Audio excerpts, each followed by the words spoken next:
Welcome, everyone, to How ROR Can Help Research Funders, which is the third session in the ROR annual community meeting schedule of events.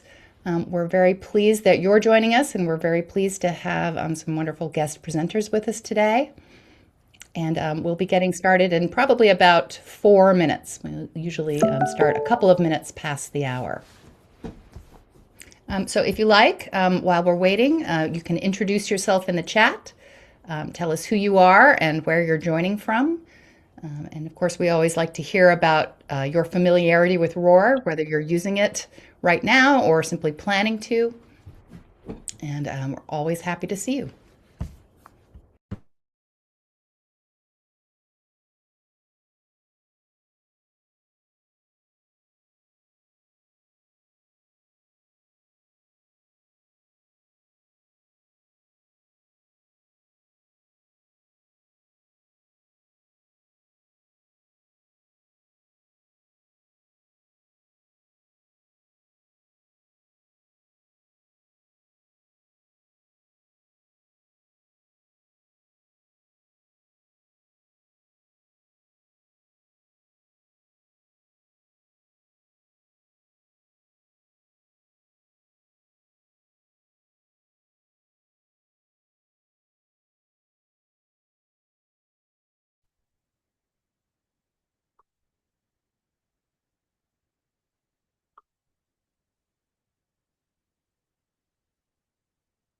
Hi, Amanda. Why, hello, Ted. Hello, Shauna. Hello, Sun Young. Hello to Howard and Arthur. Glad you could join us. Ted, are you in Boulder? I am. Ah, do you have a lot of snow?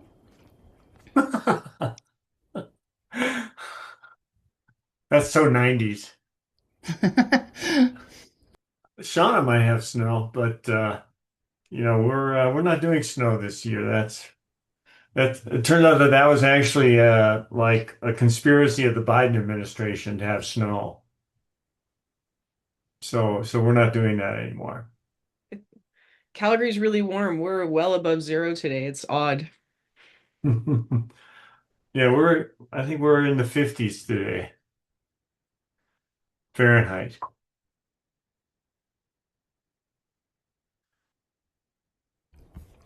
Hi, everyone. We'll get started in just a moment.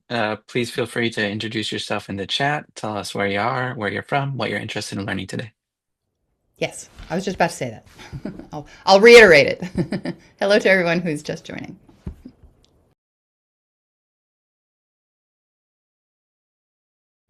Thanks for joining, Guido. I'm glad you could join us live. I was mentioning that we had a very interesting conversation last Friday. And yeah, I hope we'll see more of you at these and other events.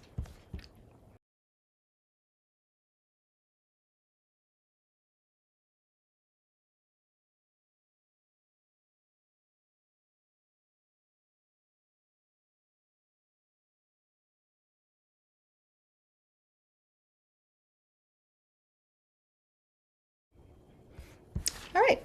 I think we can get started if everyone's ready. Again, for those of you who are just joining, I still find weather reports extremely compelling, especially for a global audience such as this. So do feel free to wax poetic about the weather in your area of the world in the Zoom chat, and as well as telling us who you are and potentially why you're here at this session. My name is Amanda French. I am ROR Technical Community Manager. I'm based at Crossref, and I'm physically located in North Carolina in the United States. And I'm very pleased to welcome you all to this session of the annual ROR Community Meeting. And this is a session that is focusing on how ROR can help research funders. And we're grateful to have several wonderful presenters with us here today. Here's our agenda. I will give a few brief housekeeping remarks, and then we're going to hear from Hans de Jonge of the Dutch Research Council in the Netherlands. Then we'll hear from Anna van Gulick, who is with digital science, specifically with Figshare, and she'll be presenting on the GRAY project, the Generalist Repository Ecosystem Initiative. Unfortunately, Ishwar can't join us today, but we're very pleased that Anna is here to tell us all about the important and interesting GRAY project. And then we also have Gala from Altum, which makes a funding system called Proposal Central, and she's going to tell us all about ROR's role in that system. And then we should have plenty of time for questions and discussion at the end, but we do encourage you as well to post questions in the chat as we go along. We will be monitoring them and can often reply while sessions are ongoing. So just as a reminder, we hold the ROR annual meeting every year around this time. This is our 7th anniversary edition. It's almost difficult to believe that ROR is that old. And I almost think of ROR as being about 10 years old, because it did take about 3 years of working groups and discussions to plan ROR and to launch ROR. So this is our 7th annual meeting. We do record the sessions, and we will share the slides and the recording with all registrants afterward. In addition, you can get transcripts from those as well. We post these publicly on our YouTube channel, so as well as on our website, so you should have plenty of access to the materials afterward. We ask you to abide by our code of conduct, which does include disallowing AI bots in our meetings. As we say, you're welcome to show captions in your own language. You're welcome to look at the transcript afterward. So we think there should be plenty of ways for you to get the gist of the meeting without those. Your video is optional, but do please mute if you're not speaking. Click Show Captions in Zoom to show captions in your language. And as I say, do feel free to interact with us in the chat, use reactions, use lion emojis if you can find them. We love to see all of that. I'm going to turn things over now to Hans, who's going to tell us about why open funding metadata matters. Hans? Yes, thank you, Amanda, and thanks for having me in this meeting. Congratulations to your anniversary. Great to be here. So indeed, I'm going to tell a little bit about why open funding metadata matters. My name is Hans Jonge from the Dutch Research Council. My main point today would be that having funding metadata openly available is very important. It matters for transparency. That's the reason why funding information has been collected for decades already in acknowledgement sections, of course, but there's also huge potential in having this openly available at scale. But we also face quite some challenges in that. I will not talk very much about ROR IDs. I very much hope to learn more about from the other panelists. Next slide. So a little bit about the Dutch Research Council. So we're the main funding council in the Netherlands with a budget of around 1 million a year, covering all disciplines, and a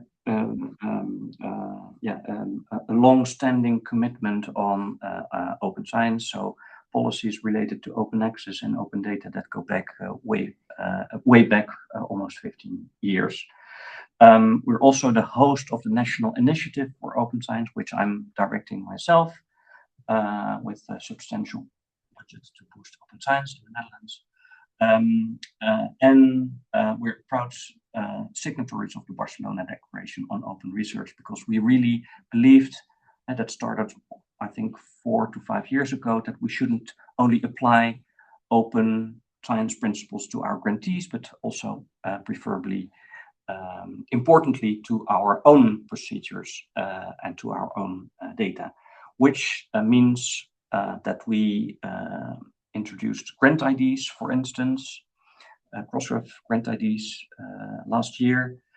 We tried to be as open as possible about the grants that we fund ourselves, and have developed an NWO open API for that, where we publish this information, structured data.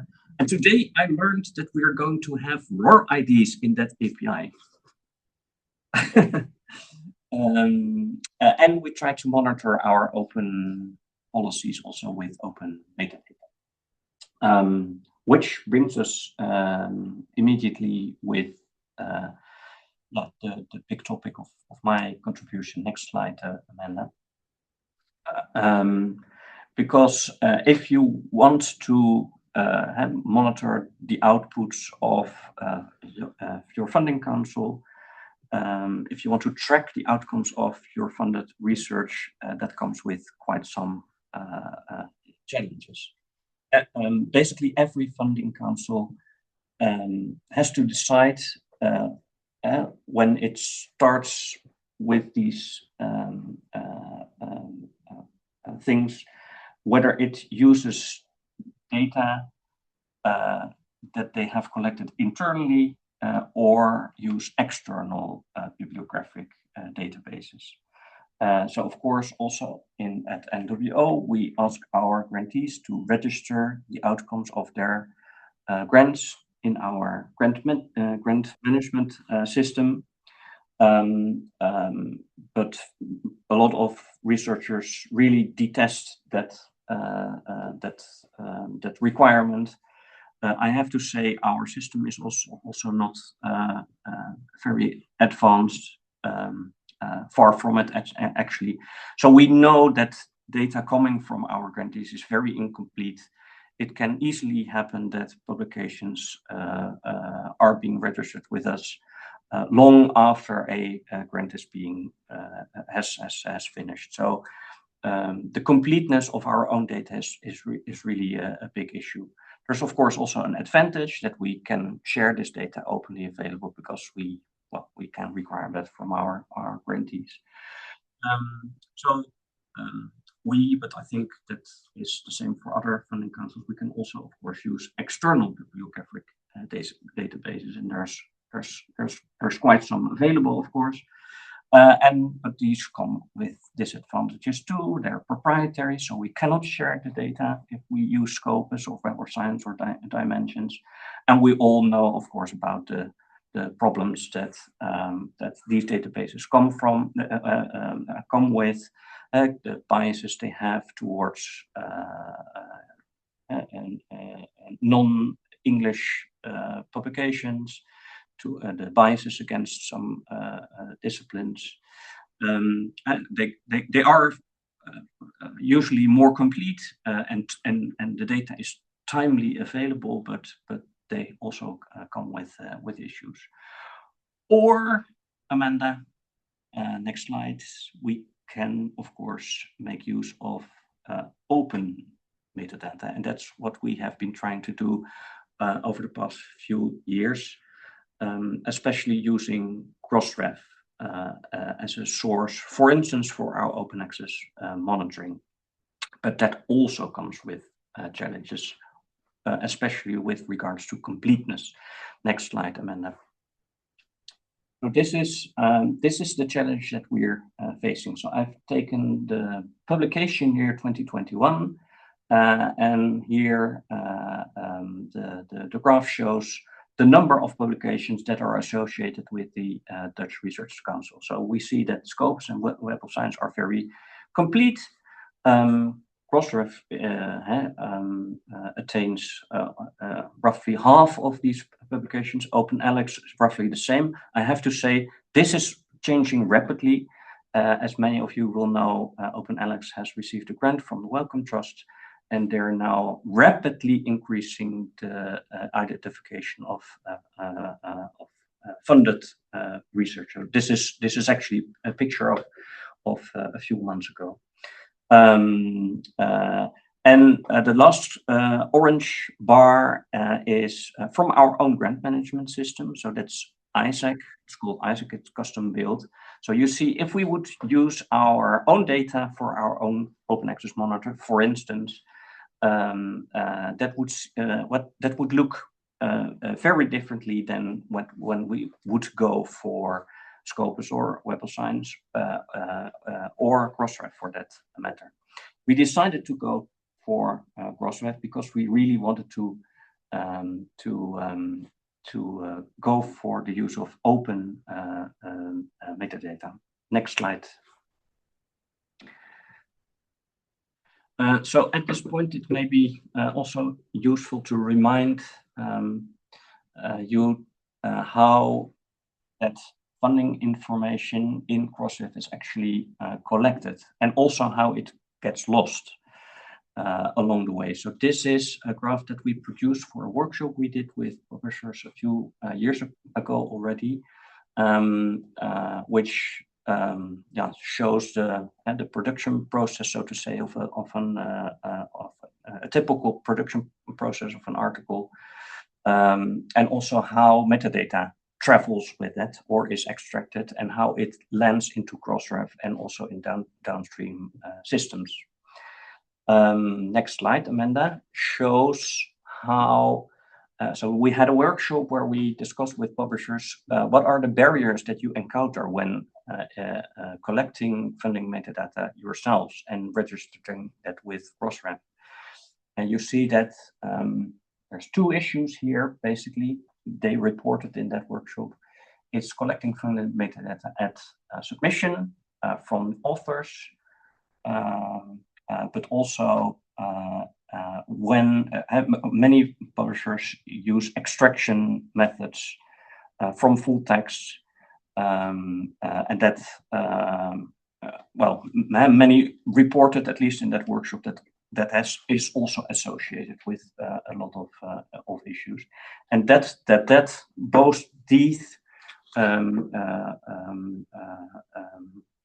areas in the production process offered the biggest barriers for more complete and quality funding metadata in Crossref, which results, Amanda, next slide, to this situation, which I'm sure many of you will recognize. So on the left, you see a graph of the development of various metadata elements in Crossref. The pink one is funding information, and what you see there is that basically that flattens around 25% already for many years.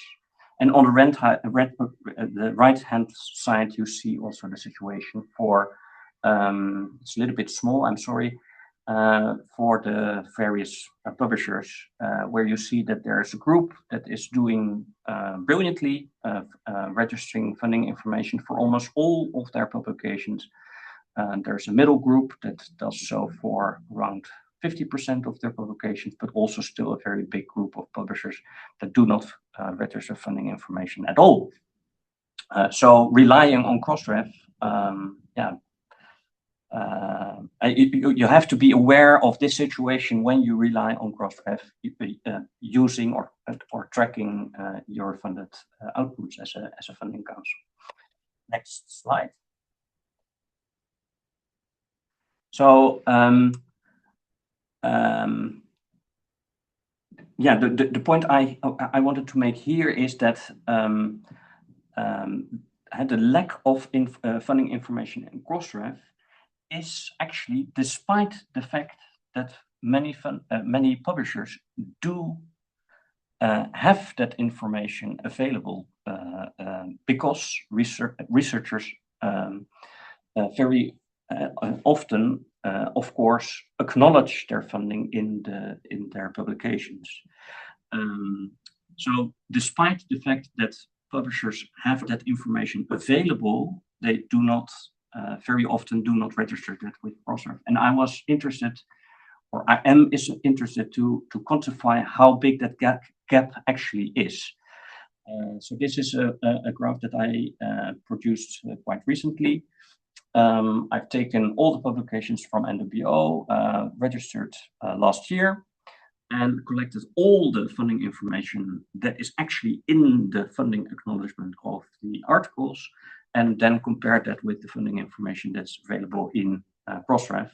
And what you see there is then that 90% of articles have funding information, 75% have a very, very, very clear reference to NWO, but only 50% or something like that is registered with a Crossref funding ID in Crossref, leaving us with a funding metadata gap of 27%.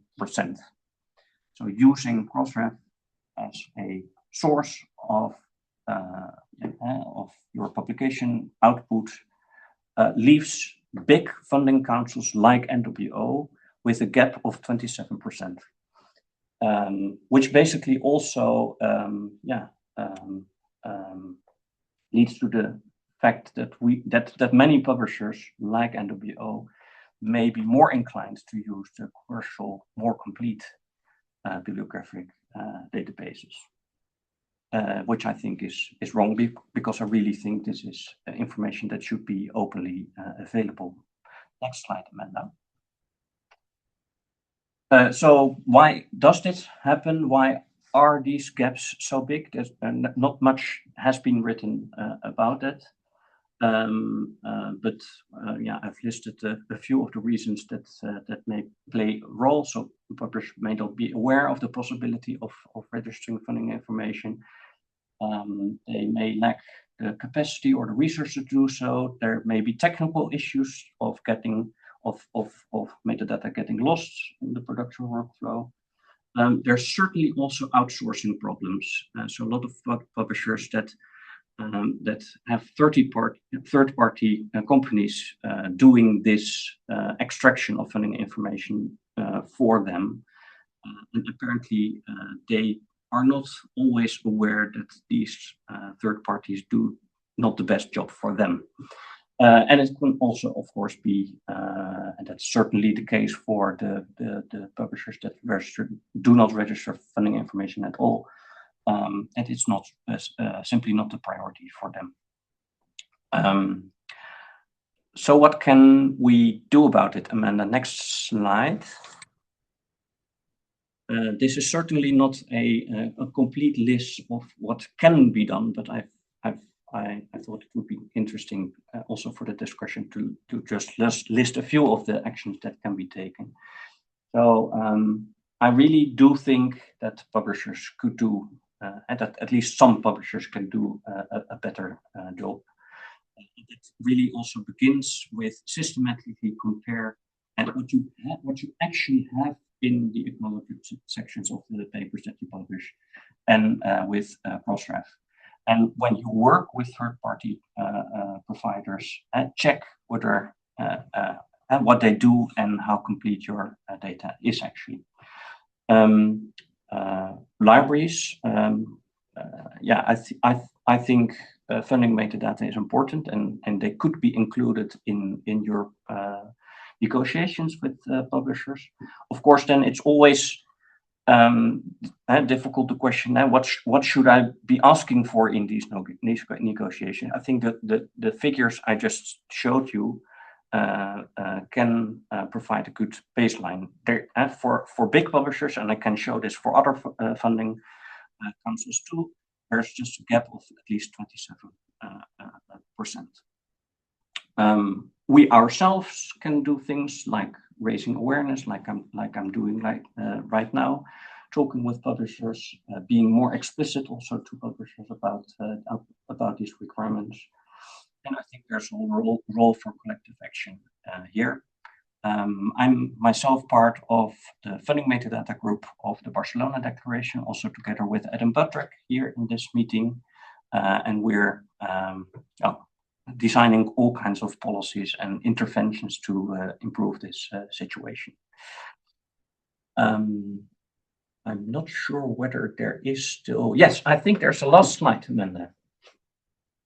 Yeah, so my conclusion, open funding metadata is important, is actually essential for transparency reasons and integrity issues, of course, but also for tracking research outputs. They have huge potential also for funding councils to track their research output. But there's also a real gap, and that gap, at least for big funding councils like the Dutch Research Council, is 27%. But at the same time, it's also clear that solutions are there, infrastructure exists, Well, we just need to act. Maybe that sounds a little bit too simple, but more action is possible, I think, individually, but also collectively. And I invite also the attendance of today to join the Barcelona Declaration. That is, among other things, of course, looking into these matters. So thank you for your attention. I'm happy to take questions now, or I think afterwards, Amanda. Oh, yes, thank you so much, Hans. That was truly fascinating. And I think you do already have some questions in the chat to reply to. Okay. So if you don't mind, I'll have a look. Yes, have a look. Please feel free. And meanwhile, we can move along to our next presenter. I did just want to mention that you referred to Crossref Open Funder IDs quite a bit during the presentation. And as many of you, but perhaps not all of you know, there's a very gradual transition happening away from those funder IDs that are maintained by Crossref to ROR IDs. They will both be available in parallel for quite some time, but that's one of the things that makes your call for open funding metadata so pertinent to ROR, is that when you have those identifiers for a publisher, for a funder, it becomes much easier to track, as you showed in your presentation, those connected research outputs. At any rate, yes, thank you so much for that. We are now going to turn things over to Anna van Gulick from Digital Science, who is going to talk to us about the Generalist Repository Ecosystem Initiative. Anna? Hi, everyone. Thank you, Amanda. Thanks to ROR for inviting me to participate today. We're going to now talk about ROR from the open data repository angle. I do want to acknowledge, can I advance the slides? There we go. Acknowledge my co-presenter who was to join us, Ishwar Chandramouliswaran, who's the program director at NIH Office of Data Science for the GRAY program. Unfortunately, due to the brief government shutdown and reopening, he's otherwise occupied today, but he sends his best, and I'll give an overview of our program's work. So I'll give a little background about GRAY for anyone who's not familiar, and then I'll mostly focus on the metadata recommendations and recommendations for ROR and how those are helping us track NIH-funded data across generalist repositories. So in a very oversimplified view of the data repository landscape, there are domain-specific repositories that accept very specific types of data from specific disciplines or methodologies. There are generalist repositories, which accept data regardless of subject area, file type, content, and institutional repositories, which are likewise generally quite flexible for researchers at their institution. And some generalist repositories also underpin the infrastructure of institutional repositories as well. But it's important that there is broad interoperability across this, and NIH has recognized the importance of generalist repositories in this ecosystem for flexible data sharing when another repository doesn't exist for a specific type of data. So that's why in 2022 they launched the NIH Generalist Repository Ecosystem Initiative, funded by NIH Office of Data Science. And this program brings together 7 different generalist repositories: Dryad, OSF, Vivly, Dataverse, Figshare, Mendeley Data, and Zenodo. So while I'm coming from the Figshare side, I've had the privilege to co-chair this collaboration now for the second time in our year 4, which is just wrapping up this month now as we move into year 5 of the program. And it has a number of different goals, but a lot of it is focused on interoperability, having common metadata, having common persistent identifiers, common metrics, establishing our use cases, and doing community outreach, including to the researcher and the librarian community. And a key part of how we work together in this program across these rather diverse organizations is through co-opetition, portmanteau of cooperation and competition, where we're focused on cooperating on these common standards, on metadata, metrics, and identifiers, and not working alone either, but also leveraging existing community standards that exist. So working closely with DataCite, which you'll see examples of today, as well as with ROR. Amanda has helped us in this program, and leveraging ORCID and so forth, while still keeping unique features across our platforms. For example, for data visualization, for different integrations, for varying levels of curation or data checks and so forth. And we actually have a preprint about this model of working together that you can find at the link. So in terms of metadata, this has been a really core part of our work over the past 4 years, because metadata underlies the discoverability, the tracking, the reuse, all of the above for open data. So it's really foundational to the interoperability across the repository ecosystem. And we hope that the work that the Gray repositories have done to develop common standards and then to go implement them in each of our repositories will also extend more broadly across the ecosystem. So we have compiled our recommendations, which are fully based on the DataCite metadata schema. All of the Gray repositories already use DataCite to mint DOIs. We were already part of that ecosystem with DataCite. And so again, rather than reinventing any wheels, we wanted to leverage that existing schema. So we identified key metadata fields and the ways to complete them that would most favor interoperability, especially in the case of generalist repositories where we can't have very strict method-specific requirements for metadata, but we need to preserve the flexibility of a generalist repository while improving discoverability and tracking. So in year 1 and year 4, we've released recommendations. You can find them in Zenodo at the links below. There'll also be a link at the end that points to all of our outputs. It might be the easiest one to follow. And then each repository has gone through and worked to implement where they have any gaps in perhaps how they're filling in their metadata or how they're sending their metadata to DataCite, because that's important as well, is not just collecting it, but then sending it to DataCite for discoverability. And so this is taking us from, a place where we all existed as generalist repositories before, but didn't work together, to having common, consistent metadata that really supports the discoverability of NIH-funded data across the ecosystem, so that there are fewer silos.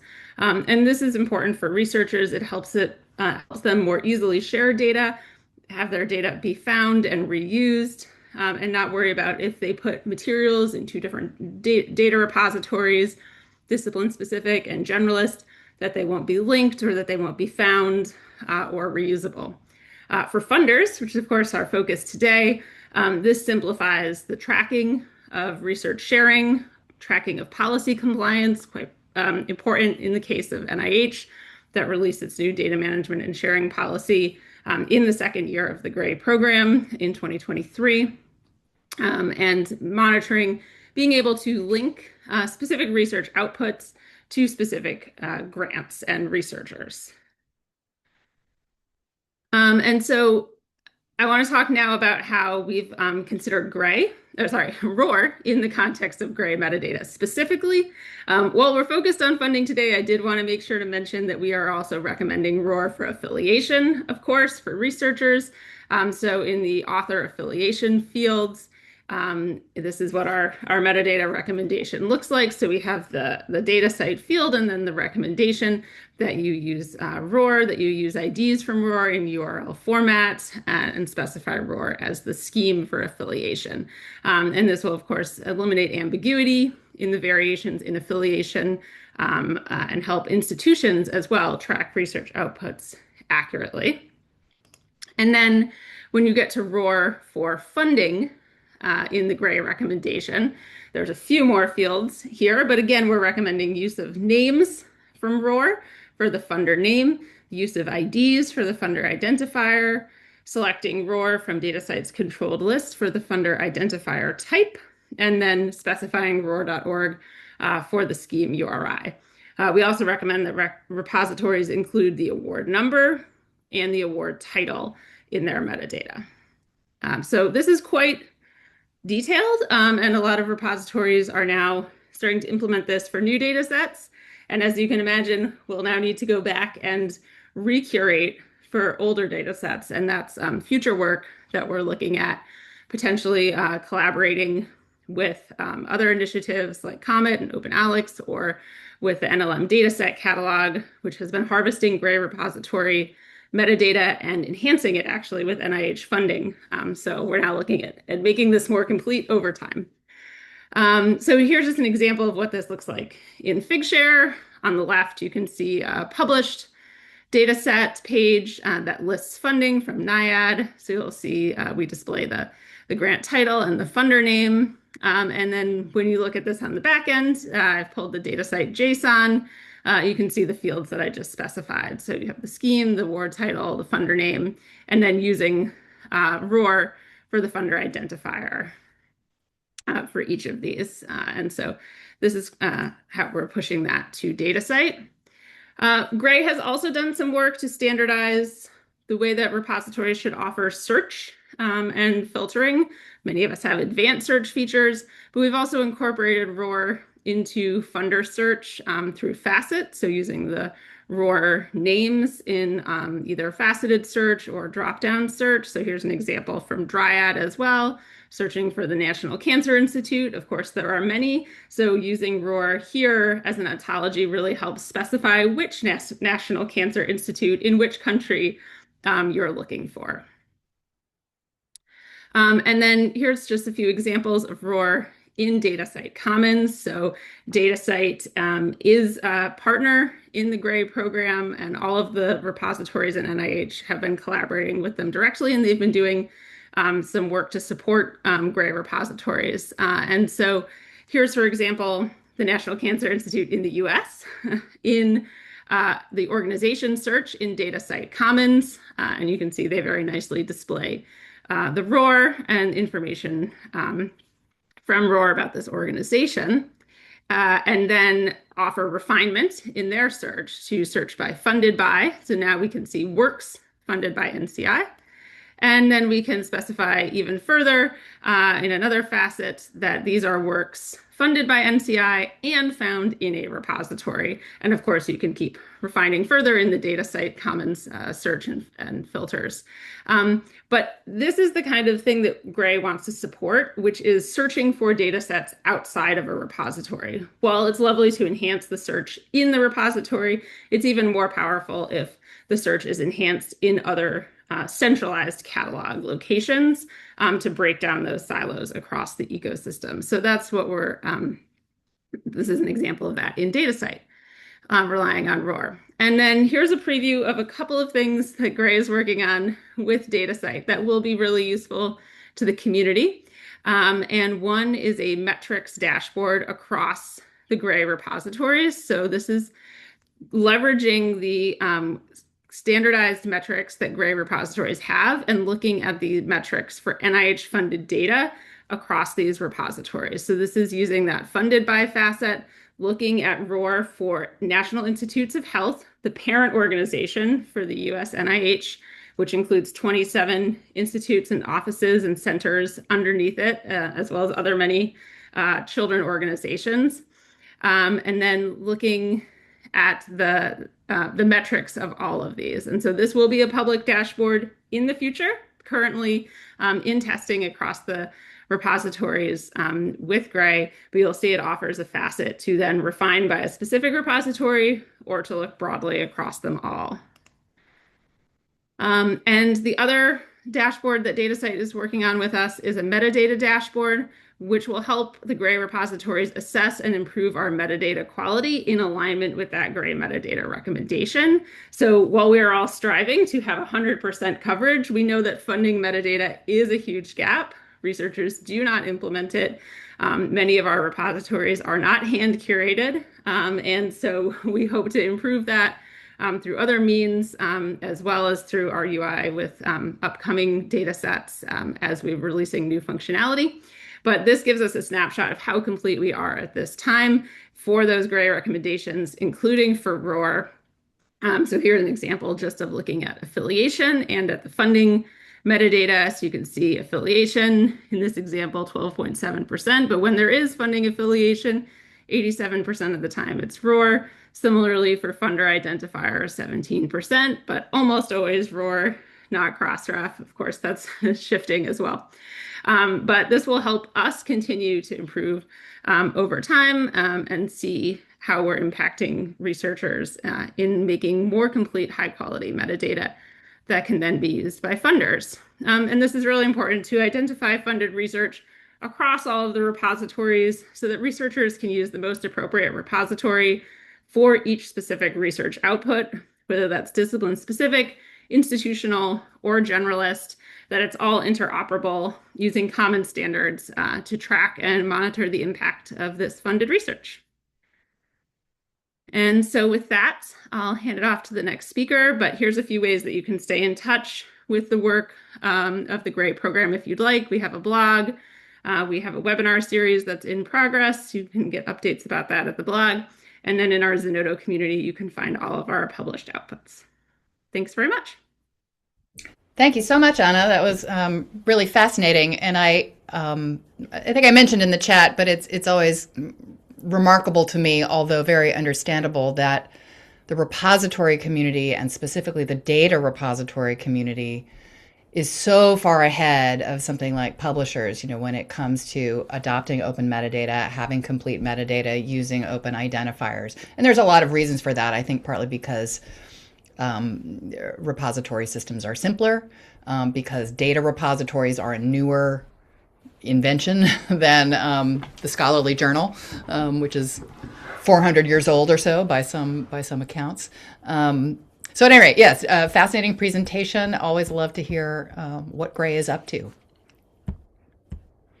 I'm going to turn things over now to our final speaker, Ami Gala, who is from Altum, which produces a wonderful grants management system called Proposal Central. And Ami, over to you. All right, can everyone hear me okay? Wonderful. So again, my name is Ami. I'd really like to thank ROR and Amanda for inviting us here today. I'm representing Altum. I'm the sales director there. And my contact information is on this slide. So in case you have any follow-up questions that we don't get to, feel free to email me directly and I'll be happy to answer those for you. So today what I'm going to do is I'm going to share some information on Altum for all of you, share why ROR is important to us as an organization, some ROR features in Proposal Central, and some benefits that we see to funders with us incorporating ROR into our platform. So background information on Altum, we've been around since 1997. We've been offering Proposal Central, which is our flagship grants management product, since 2007. The whole goal of Proposal Central is to connect researchers, institutions, reviewers, and research funders all in one place.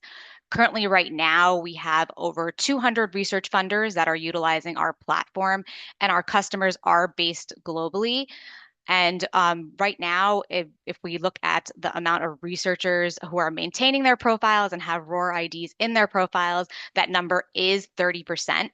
I know that number may seem small to all of you, but that actually represents over 15,000 research institutions. And since the beginning of 2025, that number has actually increased by 30%. So we are hoping that that trend continues as education about ROR and the importance about ROR goes out to the entire community. So Altum's decision to incorporate ROR into Proposal Central, there were three important reasons why we thought that this was very important. The first is standardization. So institution names vary across systems, languages, and within grant applications. As you can see from the image, someone might enter in BU, Boston University School of Medicine. And while all of those may be correct, they are all still associated with one ROR ID. So ROR IDs really unify all of these variants and remove that uncertainty within the system. Secondly, it's around improved data quality. So with consistent organizational data, you can enhance reporting qualities, and ultimately everyone benefits. So from the researcher side, that allows for easier tracking of research outputs tied to grants. On the funder side, that's supporting internal reporting as well as measuring impact as an institution as a whole. And the third important reason why we decided to incorporate ROR into Proposal Central is the clear use of data across systems. So ROR is integrated with many infrastructures. So this adoption mainly means that research outputs can be reliably linked to research institutions, not only in Proposal Central, but also across Crossref, DataCite, ORCID, and all infrastructures together. So what does that mean in Proposal Central? So for those of you guys who are not familiar with Altum, we have 3 products in our product suite. Proposal Central is our flagship product, and we also have 2 additional products, Altum Insights and Altum Analytics, that help with data and impact reporting for our funders. So the way that we really view ROR, ORCID, all of these integrations, it really augments the data within the research cycle. So when you're looking at that from, a funder grantee perspective, when a funder loads their grant opportunities on Proposal Central and researchers apply, not only the immediate PI, but also all the co-PIs, all of that portfolio data is stored in Proposal Central. And as that research cycle continues, there's publications that are put out, there's other data information, clinical trials that are going through the entire research cycle. And as that continues over time, there's citations back and forth between publication, there's follow-on funding, patent information, and all of that information basically gets pushed into several, other registries, whether that's Crossref, DataCite, clinicaltrials.gov. And what we try to do here at Altum is that we then bring back and import all of those data set links to basically enhance that portfolio data. And with the use of ROR and ORCID IDs, that really does enrich the data. And that what that ultimately does is that it really augments all of those linkages for the awardee, the funder, the institution to really be able to see all of the impact of the grants that they've put out. So within Proposal Central, ROR features, there's several different ways that you can look at this, and I did want to highlight it from the user view perspective. So from the researcher side, we have over 1 million researchers that have profiles on Proposal Central. These researchers do not have the ability to add a new institution into Proposal Central. That is something that is maintained and controlled by Altum. This is something that we did change about 2 years ago. From the institution side, as you can see in the screenshot below, they do have the option to add their ROR ID into their profile. What Altum does is we do utilize the ROR ID for deduping. So you can only imagine in the past, researchers would apply to grants, and some, going back to the Boston University example, some might enter BU, some might enter Boston University, some might capitalize one thing or put a space here or punctuation there. And that caused a lot of duplicate institution information, which is the main reason why we remove that from the researcher to be able to do. So what we have done is utilizing the ROR IDs, we've gone through a whole deduping process to remove those duplicate institutions, merge all the profiles that needed to be merged together. And from the funder perspective, it's a huge pain point for funders to have duplicate institution information, which makes it hard to report at the institution level. Another usage for ROR, especially on the funder side, is that when we have a new funder coming onto the system and we're migrating their historical data, we do utilize the ROR ID to basically align all those data inputs from the beginning and to make sure that all the institutions are within the system that the funder may be working with. Another feature that is available for the funders, specifically around institution, is our institution management feature, which allows them to maintain and configure institution groups. The main benefit for this is grouping similar institutions with slightly different names from the funder perspective. So almost creating like a parent-child relationship that's unique to the funder. So why is this important? We really feel like this is essential for maintaining accurate institution records.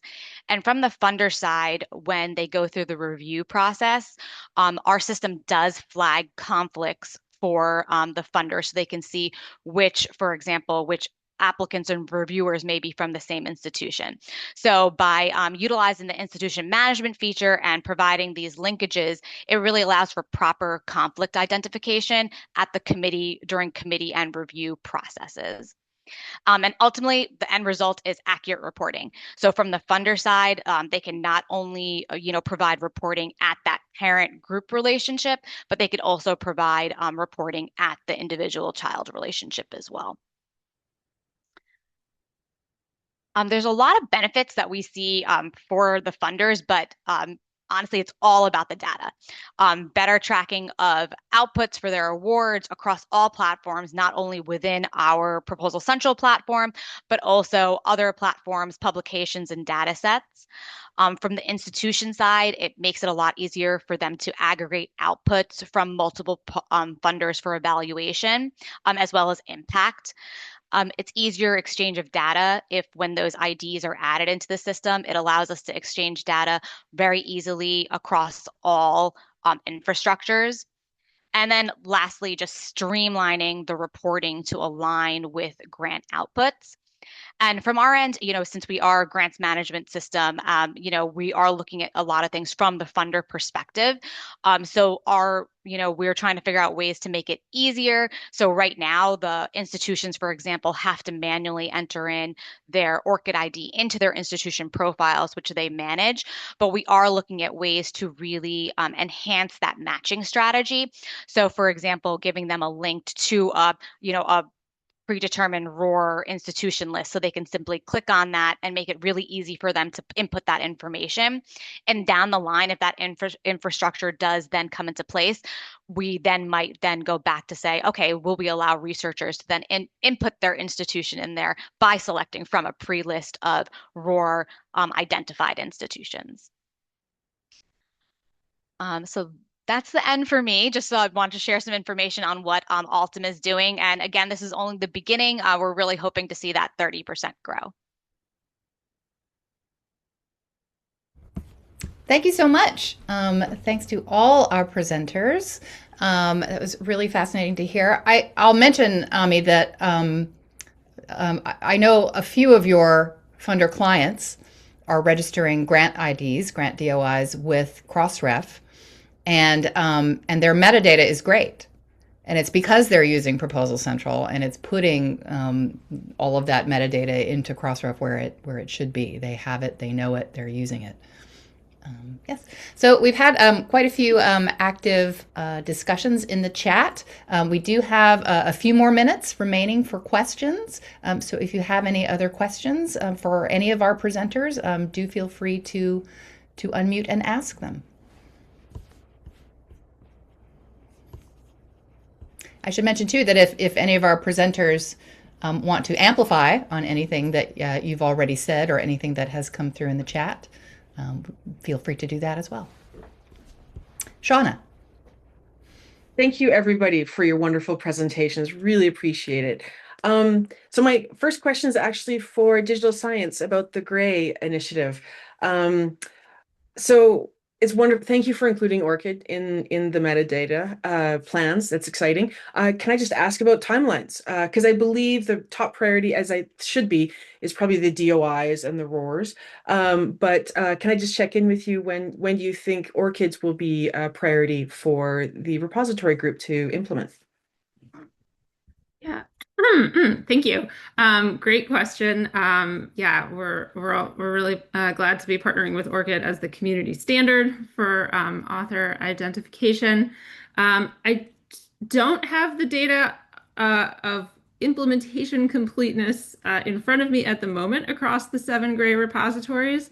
As we get into this final year of GRAY, you'll see more public reporting coming out about the progress towards implementation of that. That's something we collect annually internally, since what we come up with as a collaboration is the recommendation, right? We all decide together, and then each repository has to go through their own budgeting process and work with their own product team to implement it. I will say that I think we are fairly far along already at each of the GRAY repositories implementing ORCIDs in some way. However, there's a good, better, and best way of implementing ORCIDs, right? So do you have them for just the submitting author? Do you have them for all co-authors? Are they authenticated versus being added as free text? And that's where the variability still exists in the repositories now. As we get closer towards the end of this phase of Gray in the next year or so, I think you'll see a lot of repositories wrapping up that work and seeing those commonalities pushed out in their functionality. And then you'll hear more from us about summarizing all of our product wins there. Fantastic. Thanks very much. Yeah, thanks. Relatedly to that, one of the things that I've been a little fixated on for the last few months in particular is that we're seeing very wide ROR adoption, especially, but certainly not only in the repository community, not least because of Gray, but also, of course, in publisher systems and so on. But what I've noticed a lot is that people tend to do ORCID and ROR implementations separately. There's a field where you can enter your ORCID or some kind of, sign up for this system with ORCID.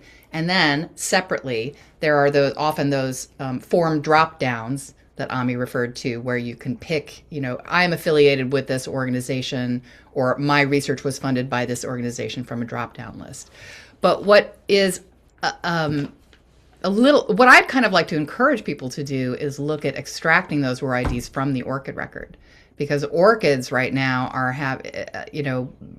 because ROR is one of the default organization identifiers in ORCID, if someone provides their ORCID ID, systems should be able, in a lot of cases, maybe not most, I think most cases, but to say, oh, this person is affiliated with this organization that has this ROR ID, just by getting it from ORCID and not by doing that separate ROR. So that's a slightly nerdy thing, but it's something that I'm surprised more people haven't done or aren't doing. But maybe it's because ORCID does use other organization identifiers besides ROR, so maybe we're not quite at that point where you can really, really rely on getting that affiliation information from ORCID. But I think we will see more of it, partly because I'm going to encourage people to do that. At any rate, Come talk to us about that in terms of recurating previous metadata, yeah, right? That's going to be a future aim for Gray that we're looking into all the possible paths. How do you use AI? How do you auto-populate metadata? How do you make it simpler and easier for researchers to have high-quality metadata without entering their funding and all their co-authors' ORCIDs over and over again? So maybe we can work on that. Yeah. AI is very ROR friendly and kind of vice versa. If you type questions about ROR, like what is the ROR ID for my institution, into an AI assistant, it's usually correct. Is that right, Adam? You've played around with this a little bit. I mean, I've played around with it a little bit, but a lot of the AI assistants have just ingested all of ROR's documentation and are very good at that. So. Yeah, I would say that they generally have good knowledge of ROR. It's quite funny having, brought the project to life over a couple of years. But I would also say that they love to hallucinate ROR IDs. So never trust a ROR ID that is output by an AI system. So I thought I thought it had improved, but who knows? Yeah. Anna, I do have actually one other question for you, which relates a little bit to this co-opetition model you talked about with Gray. Obviously, some of the participating repository systems in Gray are commercial, some are open source, supported by various other means. I'm curious as to whether the Gray initiative in general has improved Figshare as a product, and whether digital science as an organization is, believes that and is aware of that, if it has. Oh yeah, definitely. Yes. Yeah, it has. It's allowed us to do product work, and I think, this applies across I believe all of the Gray repositories, but I'll speak from the digital science and the Figshare side. It's a really unique funding mechanism, right? So when Gray was first brought to our attention, we were like, is it to provide a repository for NIH-funded researchers? Oh, no, it's not. It's just to enhance our existing repositories, right? And that's really unique and unusual. And having the opportunity to work with our competitors on an almost daily basis has really been a great opportunity.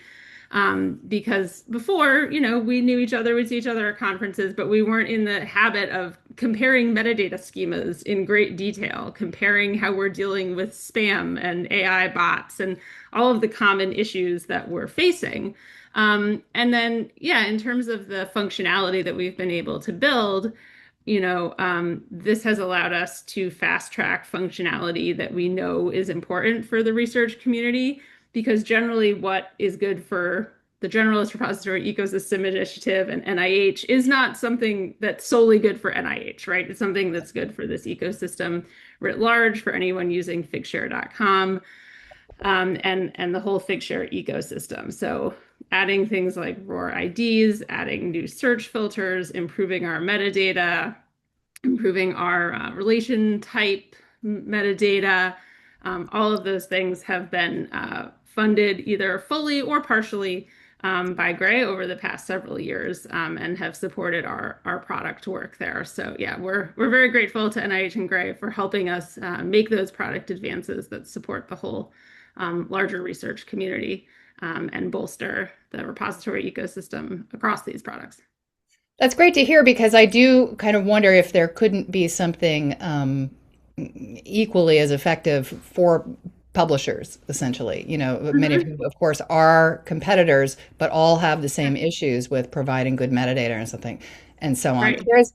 There's an initiative. We have Arthur Smith here from APS, but it's certainly not exactly comparable to Gray, but the Scope 3 initiative that's out of CERN it's doing a kind of a similar thing, where it's really incentivizing publishers to do good metadata in a way that maybe a lot of those publishers wanted to do beforehand, but didn't really have the incentive to do. APS, I think you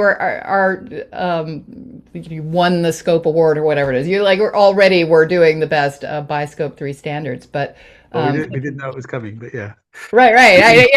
That's because you just were doing an excellent job, and without these extra incentives anyway. Whereas other publishers of physics journals needed to have that incentive to provide good open metadata. At any rate, it might be something for the Barcelona Declaration to think about. Is like, can we use that co-opetition model that was so successful at Gray in terms of bringing product features and metadata schemas of repositories into alignment? Is that something that publishers might be able to do as well? Yeah, I think, one of your question earlier about why it was harder for publishers, it's than repositories. It's just they're more of an intermediary in the system. So with repositories, the researchers can just deposit their metadata right there, and they don't have to, it doesn't have to be checked and redone and re-implemented in a different system and then exported to Crossref, right? So there's a whole process that publishers need to support that repositories can bypass, I guess. Yeah, I'm backward because I really liked this slide of Hans's on how funding metadata gets lost. Because yeah, in a repository system, someone enters metadata and then it goes into the DOI, and it's just one system. So you fix that system and you've fixed a lot of it. But yeah, with publishers, there's so many systems and so many intermediaries that there are all of these points at which that metadata can get lost. Yeah, it's really true. Anyway, we're just a couple of minutes over time. Thank you again. Thank you so much to all our presenters. Thank you for participating. We will send you the slides and recording within a few days, and I'll send you a list of the links from the chat as well. Have a great day, everyone. Thank you. Bye.